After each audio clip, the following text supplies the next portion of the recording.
Une fois par an, une seule, et c'est ici à Praich. Une fois par an seulement, un tournoi de l'Alps Tour déroge à son timing usuel. Une fois par an, pendant quelques heures, à la veille du tournoi, les joueurs vont parler de leur sport dans les écoles de la région et les pas de Charles Tortuillot et Clément Kerbastard les ont amenés aujourd'hui à l'école primaire de Étanges-Grande.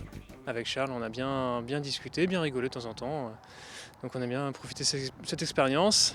Moi je la connais un petit peu plus parce que je suis enseignant aussi de golf. Donc les contacts des enfants je connais bien et à cet âge-là ils sont très curieux. Donc on a bien profité de tout ça. Plaisir de donner pour les uns et de recevoir pour les autres. C'est une forme de fascination et de découverte également d'un sport qui va devenir olympique. Donc j'estime que c'est une grande chance pour les enfants d'Étanges-Grande de pouvoir assister et converser avec ces grands champions. Et ça va peut-être leur donner une aspiration à venir vers le golf.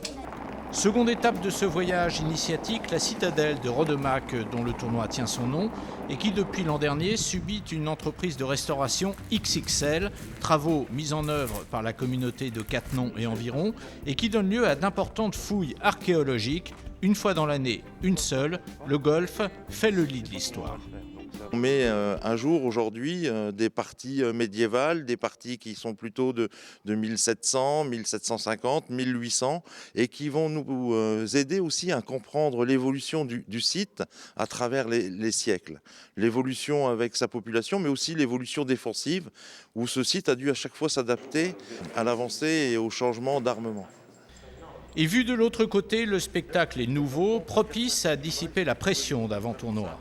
Faire le lien entre le côté culturel, la citadelle, la communauté de communes et puis le golf. Voilà, la veille de la compétition, c'était très bien.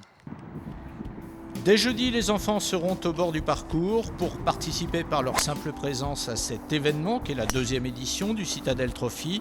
Ce mercredi, comme d'habitude, c'était Pro-Am. À ce jour, on n'a toujours pas trouvé meilleur moyen de faire jouer ensemble des amateurs et des professionnels.